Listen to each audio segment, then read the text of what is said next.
Hi നമസ്കാരം, ഞാൻ doctor നബ്ല. എല്ലാവർക്കും നബ്ല സ്റ്റോക്കിലേക്ക് സ്വാഗതം.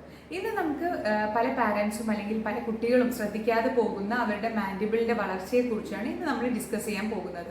അപ്പോൾ ഈ ചാനൽ നിങ്ങൾ ആദ്യമായിട്ടാണ് കാണുന്നതെങ്കിൽ തീർച്ചയായും അത് ലൈക്ക് ചെയ്യാനും സബ്സ്ക്രൈബ് ചെയ്യാനും മറക്കരുത്. അപ്പോൾ എന്താണ് നമ്മുടെ മാൻഡിബുലാർ അസിമെട്രി? അതായത് നമ്മളുടെ ഒരു ഏജ്, അതായത് കുട്ടികൾ വളർന്നു വരുന്ന സമയത്ത് ഒരു 9 to 11 ഇയേഴ്സ് അല്ലെങ്കിൽ 9 to 13 ഇയേഴ്സ് ആ ഒരു സമയത്ത് കുട്ടികളുടെ മാൻഡിബിളിലാണെങ്കിലും അല്ലെങ്കിൽ മാക്സിൽ, അതായത് നമ്മുടെ താടിയിലാണെങ്കിലും മുകൾത്തെ എല്ലിലാണെങ്കിലും വളർച്ച ചിലപ്പോൾ കൂടുതലായിരിക്കാം, ചിലർക്ക് വളർച്ച കുറവായിരിക്കാം. ഈ ഒരു സമയത്ത് എന്ത് കറക്ഷൻസ് നമുക്ക് വേണമെങ്കിലും ചെയ്തു കൊടുക്കാൻ പറ്റുന്ന ഒരു പ്രായമാണ്. അപ്പോൾ നമ്മൾ ആസ് എ പാരന്റ് നമ്മളെല്ലാവരും നമ്മുടെ കുട്ടികളുടെ ഫേസ് എപ്പോഴും നമ്മൾ ശ്രദ്ധിക്കണം. അവർ വളർന്നു വരുന്ന സമയത്ത് അവരുടെ താടിയെല്ലിൻ്റെ വളർച്ച കൂടി വരുന്നുണ്ടോ അല്ലെങ്കിൽ അവർക്ക് മുകളിലെ എല്ലിൻ്റെ വളർച്ചയാണ് കൂടി വരുന്നതെന്നെങ്കിൽ ഈ ഒരു സമയത്ത് നിങ്ങൾ തീർച്ചയായും ഡോക്ടറെ കാണാൻ ഒരിക്കലും മടിക്കരുത്. ഡോക്ടറെ കണ്ട് അതിൻ്റെ പ്രോപ്പറായിട്ടുള്ള ട്രീറ്റ്മെൻറ്റ് എടുത്തു കഴിഞ്ഞാൽ നമുക്ക് ഈ ഒരു സമയത്ത് തന്നെ സർജറി കൂടാതെ തന്നെ നമുക്ക് ഇത് കറക്റ്റ് ചെയ്ത് കൊടുക്കാൻ പറ്റും. ഇനി നമ്മളൊരു 13 വയസ്സ് കഴിഞ്ഞു, കുട്ടി ഒരു 14 വയസ്സ് കഴിഞ്ഞിട്ടാണ് നമ്മുടെ കുട്ടികളുടെ താടിയെല്ലിൻ്റെ വളർച്ച, അതായത് മാൻഡിബുലാർ അസിമെട്രി നമ്മൾ കണ്ടു തുടങ്ങുന്നത് എന്നുണ്ടെങ്കിൽ തീർച്ചയായും നിങ്ങൾ ഡോക്ടറെ കാണിക്കുക. ഒരു മൈൽഡ് കറക്ഷൻസ് ഒക്കെ, അതായത് കുറച്ചൊക്കെ ഉള്ളൂന്നുണ്ടെന്നുണ്ടെങ്കിൽ അത് നമുക്ക് പല്ലിൽ മുത്ത് വെച്ച് കമ്പി ഇട്ടിട്ട് നമുക്കത് കറക്റ്റ് ചെയ്ത് കൊടുക്കാൻ പറ്റും. അല്ല അവർക്ക് സിവിയർ ആയിട്ട് മാൻഡിബിൾ, ചില ആൾക്കാർക്ക് നമ്മൾ ശ്രദ്ധിച്ചു കഴിഞ്ഞാൽ സൈഡ് വ്യൂ നോക്കുമ്പോഴാണ് പ്രത്യേകിച്ച് അറിയുക അവരുടെ ഒരു ഭാഗത്തേക്ക് താടി നീണ്ടു വരുന്നതും അതുപോലെ തലയുടെ വളർച്ചയിൽ ഉണ്ടാകുന്ന വ്യത്യാസമൊക്കെ തന്നെ ഉണ്ടെങ്കിൽ നമുക്കത് മുത്ത് വെച്ച് കമ്പിയിട്ട് കറക്റ്റ് ചെയ്യുക എന്നുള്ളത് വളരെ ബുദ്ധിമുട്ടായിട്ടുള്ള ഒരു കാര്യമാണ്.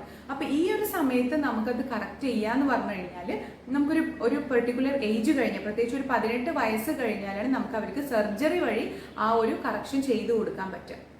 അപ്പോൾ നമ്മൾ തീർച്ചയായും കുട്ടികളുടെ എല്ലിനുള്ള അസിമെട്രി ആണെന്നുണ്ടെങ്കിൽ നമുക്കത് സർജറി ചെയ്തിട്ട് വേണം കറക്റ്റ് ചെയ്ത് കൊടുക്കാൻ. അല്ല പല്ലിനുള്ള അസിമെട്രി ആണെന്നുണ്ടെങ്കിൽ അത് നമുക്ക് പല്ലിൽ മുത്ത് വെച്ച് കമ്പി ഇട്ട് കൊടുത്തിട്ട് നമുക്കത് കറക്റ്റ് ചെയ്ത് കൊടുക്കാൻ പറ്റും. ഇപ്പൊ നമുക്ക് ചില ആൾക്കാർക്ക് നമുക്ക് രണ്ടും ചെയ്യേണ്ടി വരും. അതായത് പല്ലിൽ മുത്ത് വെച്ച് കമ്പി ഇട്ട് അതിന്റെ കൂടെ തന്നെ നമുക്ക് ആ ഒരു ഏജ് ആവുമ്പോൾ നമുക്ക് 18 വയസ്സ് കഴിഞ്ഞതിന് ശേഷം അവർക്ക് സർജറി ചെയ്തിട്ട് അവരുടെ എല്ലിന്റെ വളർച്ചയും അതുപോലെ തന്നെ എല്ലിന്റെ കറക്ഷനും അതുപോലെ പല്ലിന്റെ കടിയും കാര്യങ്ങളും ഒക്കെ തന്നെ നമുക്ക് കറക്റ്റ് ചെയ്ത് കൊടുക്കാൻ പറ്റും. നമ്മൾ പല്ലിൽ മുത്ത് വെച്ച് കമ്പി ഇട്ട് കൊടുക്കുന്ന കറക്ഷനെയാണ് നമ്മൾ മാൻഡിബുലാർ സ്യൂഡോ അസിമെട്രി. ഈ ഒരു കേസിലാണ് നമുക്ക് അത് ചെയ്തു കൊടുക്കാൻ പറ്റുക.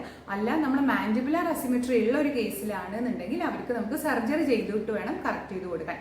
അപ്പോൾ നമ്മൾ എപ്പോഴും ശ്രദ്ധിക്കേണ്ടതെന്ന് പറഞ്ഞാൽ പല പാരൻസും ശ്രദ്ധിക്കാതെ പോകുന്ന ഒരു കാര്യമാണ് മാൻഡിബുലാർ അസിമെട്രി. അവർ അത് നിസ്സാരമാക്കി കാണും. അത് ചിലപ്പോൾ പാരന്റിന് ഉണ്ടായിരുന്നു അങ്ങനെ, അല്ലെങ്കിൽ മറ്റുള്ള റിലേറ്റീവ്സിന് ആ ഒരു താടി നീളം കൂടുതലുള്ളതുണ്ട്, അതുകൊണ്ടായിരിക്കാം മോൻക്കും അങ്ങനെ വന്നിട്ടുള്ളത് എന്നുള്ളത് വിചാരിച്ച് പലപ്പോഴും പല പാരൻസും നിസ്സാരമാക്കി വിടാറുണ്ട്. നമ്മളത് എക്സ്പ്ലെയിൻ ചെയ്ത് കൊടുത്താലായിരിക്കും അവരത് നോട്ടീസ് ചെയ്യുന്നത് പോലും. അപ്പോൾ നമ്മൾ ഓരോ പാരൻസും പ്രത്യേകം ശ്രദ്ധിക്കുക. നമ്മുടെ കുട്ടികൾ വളരുന്ന സമയത്താണെങ്കിൽ നമുക്കത് സർജറി കൂടാതെ തന്നെ നമുക്ക് ഇത്തരത്തിലുള്ള അപ്ലയൻസ്, മയോ ഫങ്ഷണൽ അപ്ലയൻസ് വെച്ചിട്ട് നമുക്കത് കറക്റ്റ് ചെയ്ത് കൊടുക്കാൻ പറ്റും. അല്ല നമ്മളൊരു പ്രായം കഴിഞ്ഞിട്ടാണ് ഇത് നോട്ടീസ് ചെയ്യുന്നതെന്നുണ്ടെങ്കിൽ നമുക്കത് സർജറി ചെയ്തിട്ടോ അല്ലെങ്കിൽ മുത്ത് വെച്ച് കമ്പി ഇട്ടിട്ടോ നമുക്കത് കറക്റ്റ് ചെയ്ത് കൊടുക്കാവുന്നതാണ്. അപ്പോൾ ഈ വീഡിയോ നിങ്ങൾക്ക് ഉപകാരപ്രദമായിട്ടുണ്ടെന്ന് വിശ്വസിക്കുന്നു. ഇനി പുതിയൊരു വീഡിയോയുമായി വരുന്നത് വരെ ബൈ.